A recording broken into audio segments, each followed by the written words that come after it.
So here's Cisco already saddled up and good to go.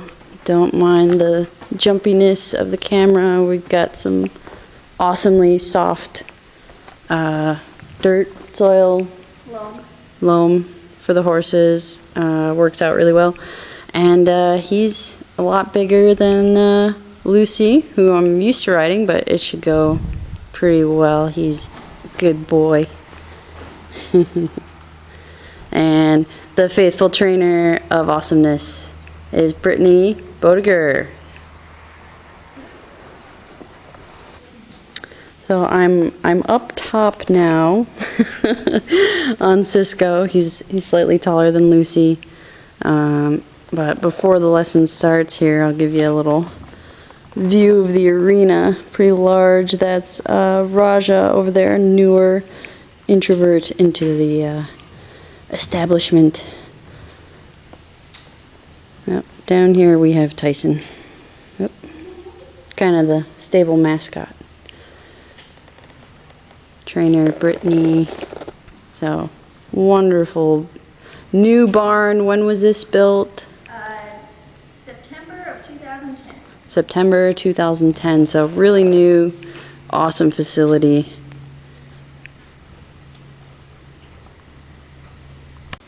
And then there are a couple of positions that we don't ever do with our legs. Let's say Cisco gets startled and moves quickly. The worst position we can do, which is also one of our most natural positions, is the fetal position. So tucking legs back into the flank, putting our shoulders up in front of the saddle horn, we will immediately go over off the to the front. side, Yes. and perhaps kick in the flank and make our bad situation worse. So the proper way to sit is with your legs slightly out in front of you or underneath you, and your shoulders right above your hips, and your arms in front of you below the saddle, in front of and below the saddle horn, and off to the side. Good. Okay. And so, how do we ask the horse to stop? To stop? To stop. Do we do the verbal cue first? Yeah. So Yes. whoa, obviously, is as seen in the movies, tends to work. You can say whoa, and if they don't stop, then legs out, kind of sit back on your butt more, kind of leaning back a little bit. If you absolutely have to, shortening up the reins.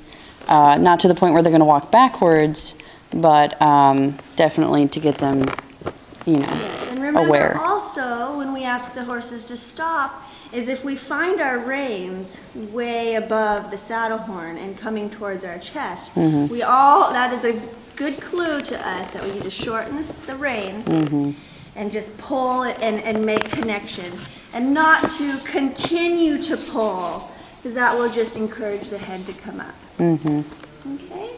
And so, now generally going forward, how do you ask him to walk?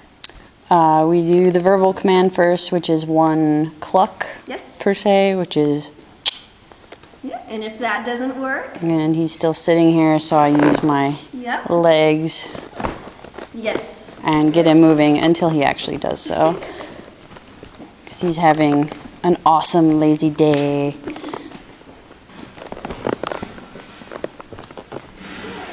And one of the first maneuvers we learn after we are simply just comfortable being in the arena, sitting on the horse, is we go through a basic maneuver called bending circles and counter bending circles. And the reason that we want to practice the bending circles is because it's our baseline for guidance. Learning how to steer the steering wheel.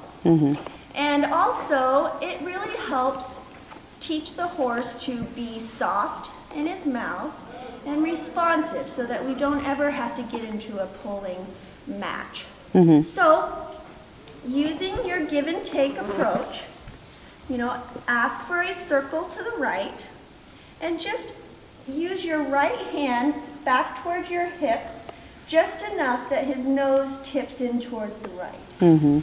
Don't forget to use your legs because that's what's going to keep him moving forward. And it also will do what we call drive them into the bit, which the forward momentum from the back of their body will actually help him lift his shoulder and for his chin to tuck a little bit. Okay. Okay? Give it a go. Already I can see that you need to shorten your reins a little bit. Mm-hmm.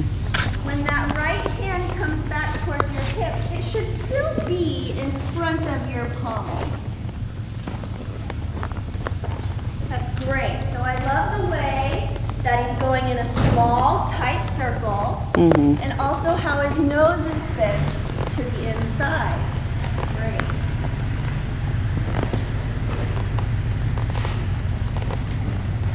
So you can see how if we don't have this general foundation for this basic step down, how just simply steering can be a little tricky. Yeah.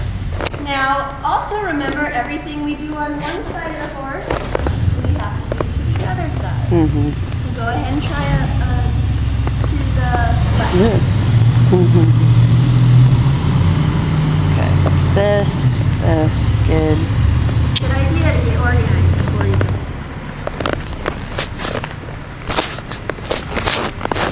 Good. Good. Using lots of legs to keep them moving forward. It's really important. I love the length of your reins.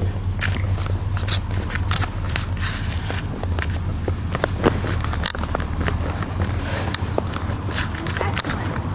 So with your pinky and your ring finger, just use those as he's going around. If you feel his nose kind of go out in front of him, just kind of squeeze that pinky and ring finger. As To pull the nose a little bit further. To pull the nose, to put a little bit more tension on the rein. Okay. And it's just that little bit of release by opening up your fingers that will give him enough release to let him know that he's done it right. Okay. Like his little reward. Okay. Good. Yep, we give him the chance first and then we make it happen. That's, oh yes, you see how his nose gets more vertical with the ground? Yeah. That's exactly what we want.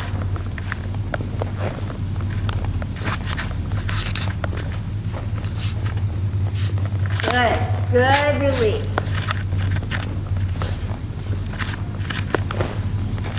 Excellent, excellent. Do you feel that softness in his mouth?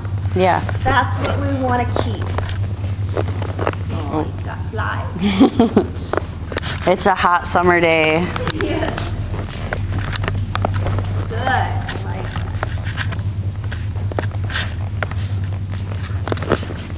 that.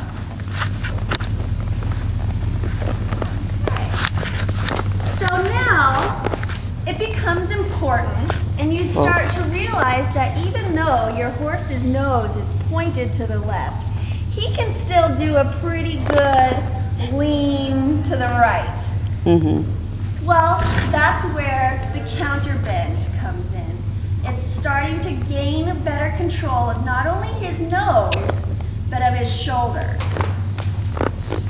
So the counter bend, you want to put your hands, if I'm going to counter bend to the left, that means his shoulder will walk into a circle to the left. Your left hand is going to come out past your knee, still relatively low, and your right hand is going to come right up to your belly button.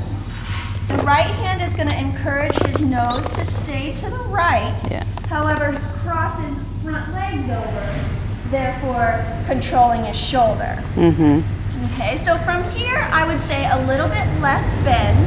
Okay. Okay, and then your left rein, maybe shorten it just a little, but don't necessarily put more contact on it. There you go. So. When you first get started, you can start with a regular bending circle. So go ahead and establish your circle to the left.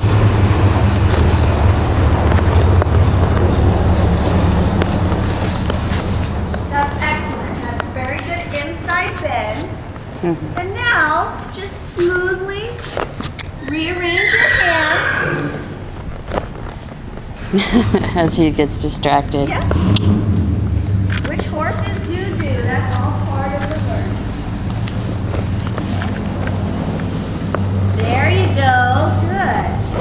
Bring that shoulder, yeah, there you go. Excellent, excellent. But release a little bit, he can go a little bit more forward in that. And with your right hand, release some. Good. And with your left hand, pull further out to the side. Okay. So. So it's not really a matter of tugging on his mouth. It's more like guiding him. So not a lot of contact is made on the bit. Mm-hmm. Okay.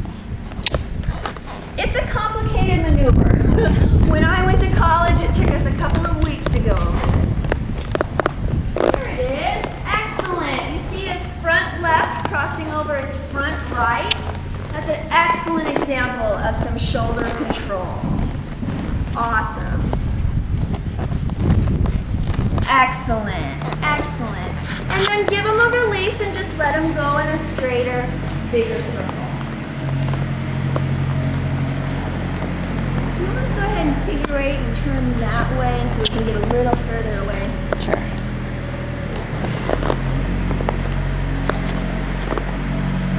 Now, the process of lessons, and it works actually really well for the horse and the rider, which is where we plant a seed. We kind of talk about the concept, talk about the actual where your hands go, and we talk about the reason we want to start with that simple of a maneuver, because we often build on that. And so when we plant the seed, you know, just kind of creating an idea, then as we progress, we can fine tune that. And we don't have to feel like we do it all in one day. Yeah. Gosh, I don't know. What do you think? Should we, I think that was pretty good. do you think that's good? Okay. I'll go turn off the camera. All right. Should we watch it? I think we should watch it. Hi, Mom.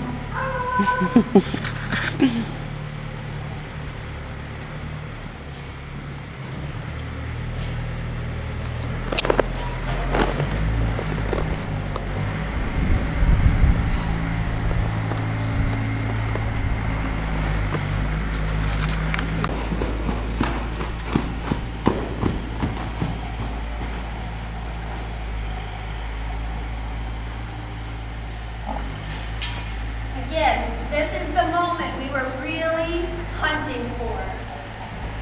For his two eyes to be on me, his head lowered, all 4 feet standing still.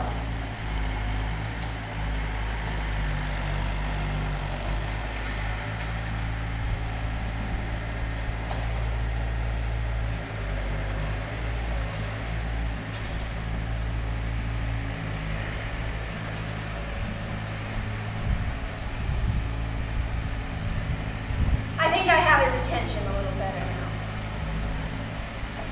Let's try this again. Again, repetition is the key.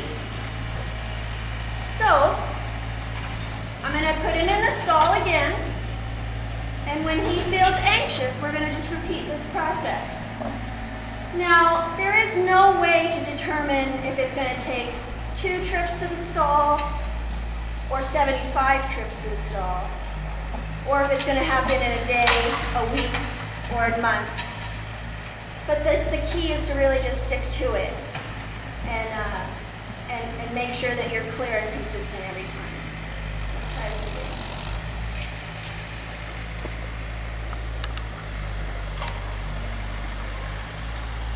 I like that. I can rub on him, but he can't rub on me.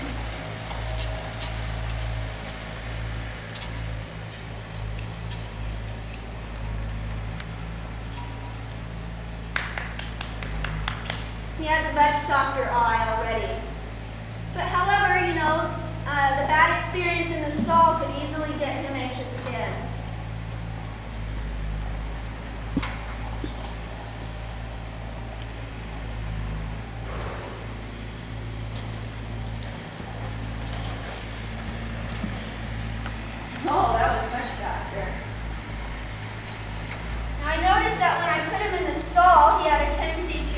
shoulder into me. So I'm just going to kind of tune up on this little maneuver to where I move his shoulder away. I want him to know that when I look at his shoulder and put pressure in this area, that he needs to move that portion of his body away from me. Now, he had forgotten how to do that in the stall, but the more practice I get, the better he'll be. Already, he's far better than when I first started.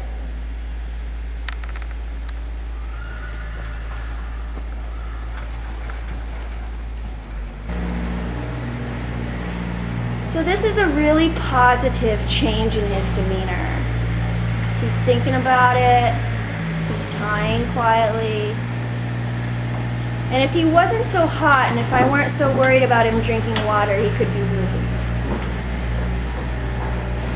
But that's a really good example of kind of a change to look for and to also appreciate. If we don't ever appreciate the good moments, he won't progress. That's awesome.